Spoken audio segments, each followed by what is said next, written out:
Hello world et bienvenue sur ma chaîne Have a Peek. Moi c'est Sensemilia ou S pour les intimes et sur cette chaîne on parle de voyages, de rencontres sans se ruiner. Il y a aussi d'interviews, de parcours inspirants de personnes qui sont rentrées en Afrique dernièrement que j'ai commencé. Si tu veux donc profiter de mes astuces et de mes folles expériences en termes de voyage ou tout simplement ne rater aucune des témoignages qu'on peut avoir des personnes qui sont rentrées en Afrique, n'hésite pas à t'abonner à cette chaîne, n'hésite pas à activer la cloche de notification, n'hésite pas non plus à me suivre sur les réseaux sociaux et surtout de partager cette vidéo au maximum. C'est parti donc, let's go!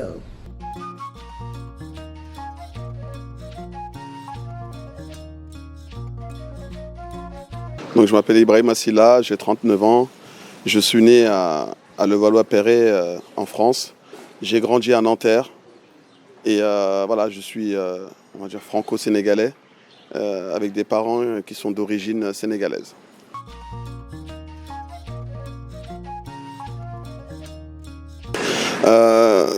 Déjà, moi, j'ai été baigné un peu dans les deux cultures depuis le bas âge. Donc, c'est une retour, je pense, naturelle aux sources, qui s'est fait naturellement. Mes parents, il ne faut pas oublier, sont d'origine sénégalaise.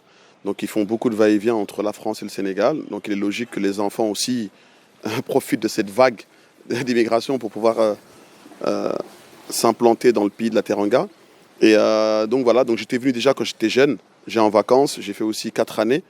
Parce qu'il faut savoir que mon père aussi a voulu, moi et mes frères, nous inculquer les valeurs sénégalaises. Donc on a vécu 4-5 ans ici quand j'étais jeune. Je suis reparti ensuite, j'ai travaillé. Et après voilà, le retour naturel aux sources, l'amour du pays a fait son travail. Donc on est revenu en 2016 avec la société Salam Transport. Salam Transport, c'est une société de transport, ça porte son nom, qui rallie les différentes villes du Sénégal, les différentes régions. Pour l'instant, on n'en fait que 4. On a encore 10 régions. On espère, avec la bénédiction de Dieu, pouvoir faire toutes les régions du Sénégal. Donc on est rentré en 2016. On a voulu développer cette société. On a vu qu'au Sénégal, il y avait un gros problème de transport. Il y avait une faille. Et puis voilà, donc on a essayé de ramener notre pierre à l'édifice en essayant de donner plus de valeur au transport sénégalais, de la sécurité, de la rigueur, de la discipline. Et puis voilà quoi, donc après, la vie suit son cours.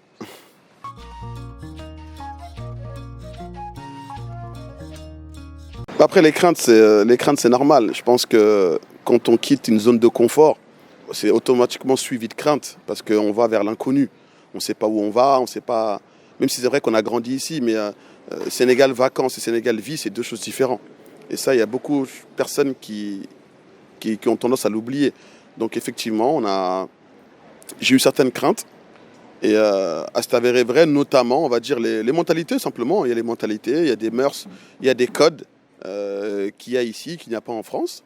Et voilà, mais après, c'est ça aussi qui a fait de nous ce qu'on est aujourd'hui aussi. Donc grâce à ça, on a réussi à apprendre des autres, ça nous permet de nous ouvrir, ça nous permet d'apprendre des autres.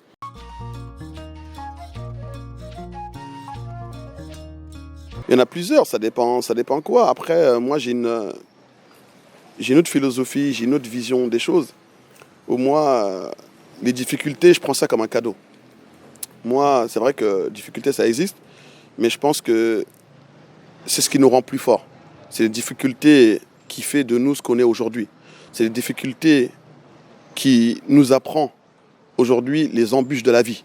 C'est les difficultés qui nous fait soit devenir entrepreneur, ou soit des gens qui abandonnent vite. Donc c'est vrai que le mot difficulté aussi, c'est quelque chose les gens vont dire que c'est un peu majociste de ma part, mais moi j'aime bien ça. J'aime les difficultés parce que c'est ce qui nous fait grandir, c'est ce qui nous fait mûrir, c'est ce qui nous fait apprendre. Et puis voilà quoi, donc tout simplement. Et, ouais, effectivement, j'en ai eu, mais aujourd'hui, c'est ce qui fait ce que nous sommes aujourd'hui. Je vous donne un exemple tout bête.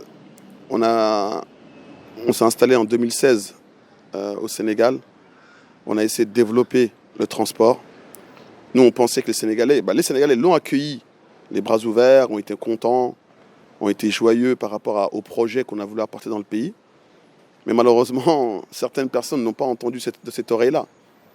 Et Et donc, ils ont voulu nous créer des embûches, notamment même physiques, hein, c'est parti jusqu'au physique, hein, physique et tout ce qui s'ensuit. Hein. Donc, bon, il ne faut pas oublier également qu'ici, on est aussi dans le pays d'Harry Potter. Donc, c'est vrai qu'il y en a beaucoup aussi qui se proclament aventures sorciers pour nous faire les difficultés des embûches. Mais bon, voilà, après, on leur a montré qu'avec la foi, il peut rien nous arriver. Si ne serait-ce que la volonté du Tout-Puissant. Et puis voilà, donc ils nous ont créé des problèmes, ils n'ont pas voulu qu'on roule sur le territoire sénégalais, ils nous ont bloqué nos bus. Il faut savoir qu'il y a un bus qui est resté plus de 2 ans sans rouler. Et ce qui nous a sauvés, c'est que heureusement qu'on n'avait pas de crédit bancaire, donc c'était des fonds propres. Donc ce qui nous a permis de tenir et qu'on avait d'autres lignes qui roulaient, de maintenir un peu la société à flot. Mais c'est vrai que ça nous avait surpris, ils ne nous ont pas voulu qu'on roule sous prétexte qu'on a ramené des bus dernière génération, qu'on va un petit peu masquer leur travail ou bien leur faire de l'ombre. Mais après voilà, c'est des mentalités, c'est des mœurs, mais c'est bon aussi, tu vois, parce que c'est des choses qui nous permettent d'apprendre, c'est des choses qui nous permettent de rester humbles et voilà, et se développer aussi, comme vous l'avez souligné tout à l'heure, d'apprendre à s'imprégner des mœurs du pays. Et tout simplement, donc c'est un élan qu'on a eu, mais regardez, aujourd'hui, c'est une ville qui s'appelle Saint-Louis d'ailleurs, c'est Saint-Louis, c'est la ville où on a fait 3 ans avant de rouler. Les gens ont dit qu'on ne roulera pas là-bas, ils nous ont dit que voilà, on n'est pas les bienvenus. Mais voilà, avec le temps, avec la persévérance, et voilà, après voilà, c'est Dieu qui décide, hein, l'homme propose, mais c'est Dieu qui dispose. Donc tout simplement, et de fil en aiguille, les choses se sont décantées avec la volonté du Tout-Puissant. Et voilà, on a réussi à s'intégrer à Saint-Louis aujourd'hui. Et on fait la joie et la fierté des Saint-Louisiens.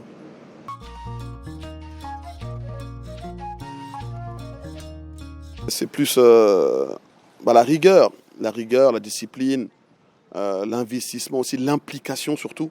Je vous donne un exemple tout bête. Un Sénégalais, vous allez lui dire rendez-vous à 8 heures. Pour lui, 8 heures, c'est 12 heures. Vous voyez ce que je veux dire? Donc déjà, rien que par rapport à l'horaire, c'est une difficulté. Alors qu'en France, l'heure, c'est l'heure. Alors qu'ici, malheureusement, écoutez, on n'a pas eu... on a cette différence-là qui joue. Après, il y a plusieurs choses.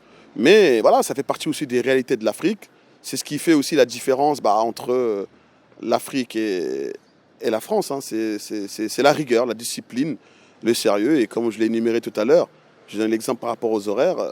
Voilà, donc je pense que... Voilà, différent. Après, il y en a plusieurs, hein, mais c'est ce que je retiens le plus. Mais bon, voilà, après, je dis souvent, c'est à nous, la nouvelle génération, c'est à nous, les expatriés, c'est à nous, les entrepreneurs de la diaspora qui veulent investir dans le pays, à aider à passer le cap de cette discipline, à essayer de passer ses facultés, à essayer de dépasser ces mœurs, ces mentalités négatives qui malheureusement empiètent sur le pays, hein, comme vous pouvez le voir. Hein. Donc voilà, on voit le développement du pays, c'est aussi dû à ça aussi. Donc c'est à nous aujourd'hui de changer les mentalités, d'être rigoureux et d'essayer à notre échelle, à nos employés, de leur inculquer cette petite mentalité, on va dire, européenne qu'on a pu avoir pour pouvoir développer le pays. Parce que c'est ça la base à la base.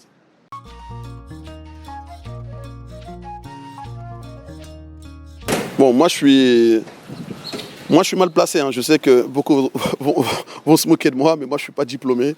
J'ai eu mon brevet, j'ai eu mon BEP vente. Ensuite j'ai fait un bac pro comptabilité. Mais voilà, je suis pas diplômé, je n'ai pas un bac plus 5 ni un bac plus 6. Cela prouve aussi qu'on peut essayer de se développer et être entrepreneur sans diplôme. C'est aussi un exemple. Mais voilà, je n'ai pas de diplôme, j'ai rien. Donc ce domaine-là, je ne peux pas en dire plus. Mais je pense que pour moi, chacun a son étoile. Pour moi, chacun, comme disent les Ivoiriens, le soleil brille pour tout le monde, mais chacun un jour a son rayon de soleil. Je pense qu'il faut juste croire en soi, croire à sa destinée, avoir la volonté, croire en Dieu. Après, je pense que ça découlera de source naturellement, tout simplement. Et je ne pense pas que c'est les diplômes qui font ce qu'on est aujourd'hui. Hein. Voilà, quand on regarde Steve Jobs et compagnie, je ne pense pas qu'ils ont des bacs plus 10, mais regardez aujourd'hui comment ils sont. Donc l'école ne veut pas tout dire.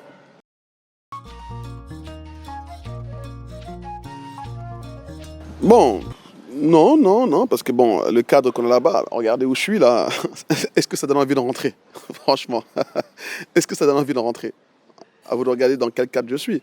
Donc non, après oui, effectivement, c'est plus, on va dire, côté sentimental, parce qu'on a quand même de la famille qui reste là-bas, on a des amis à qui on est quand même attaché, donc c'est vrai qu'il nous manque beaucoup et que voilà, on a quand même un cœur, hein, donc c'est normal qu'on a ce petit manque parfois qui arrive, parce qu'on a quand même grandi là-bas, faut pas l'oublier. Mais sinon, non, écoutez, voilà, c'est aussi mon pays ici, donc ici ou la France, pour moi, c'est la même chose.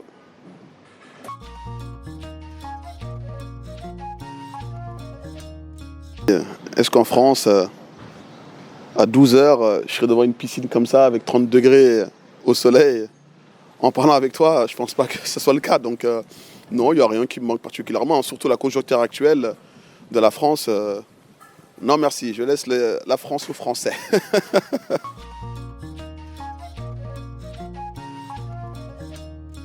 Moi, je suis mal placé pour juger ça, parce que chacun, en fait, comme je dis souvent, tout le monde ne peut pas s'autoproclamer entrepreneur. Il y a des gens qui sont faits pour le salariat. C'est en eux. Il y a des gens qui aiment se lever le matin, qui aiment avoir une routine, qui n'aiment pas avoir de problème, qui aimeraient avoir un rythme de vie toujours, on va dire, organisé. Et d'autres qui sont là, qui vont au charbon, qui aiment les risques. Donc en fait, ça, c'est un truc, ça découle de soi, en fait. Donc je ne peux pas conseiller à un tel ou un tel, parce que tout le monde ne peut pas s'autoproclamer entrepreneur. Il y a un détail, par exemple, il y a des gens... juste le fait de dire non, ils n'arrivent pas. Dire non, ils n'arrivent pas. Donc vous savez, quand quelqu'un n'arrive pas à dire non, comment on peut dire à cette personne-là, tiens, toi, tu peux être entrepreneur, tu vas réussir? Tu ne peux pas. Il y a plein de petits détails qui viennent comme ça. Donc voilà, moi je pense que tout le monde se connaît. Chacun sait qui il est. Il y a une chose sur laquelle dans la vie, on ne peut jamais rentrer dedans, on ne peut jamais voler, on ne peut jamais tricher, c'est son cœur. Donc je pense que chacun sait qui il est, chacun sait ce qu'il vaut, chacun connaît ses capacités. Donc je pense que tous les gens qui regardent cette émission-là, ils savent automatiquement est-ce qu'ils peuvent se autoproclamer entrepreneurs ou pas.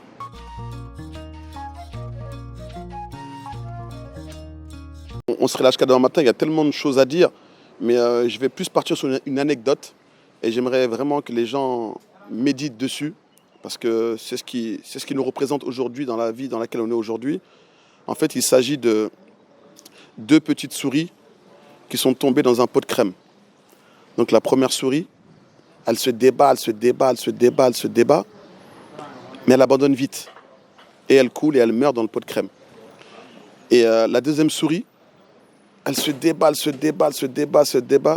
se débat tellement qu'elle arrive à transformer le pot de crème en beurre.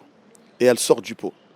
Donc tous les gens qui nous regardent aujourd'hui, moi, vous, toi, tu, soyons tous ces deuxièmes souris. Le dernier conseil que je pourrais dire aux gens, c'est demain, c'est une option. Ce n'est pas une certitude. Et il faut toujours se détacher des choses parce que le résultat ne nous appartient pas. Et faire très attention à tous les Sénégalais. Aujourd'hui, l'Afrique, c'est l'avenir. Le Sénégal, c'est l'avenir. L'Afrique, c'est l'avenir. Battez-vous, croyez en vous. Et surtout, vivez sans regret. Faites très attention que plus tard ne se transforme pas en trop tard.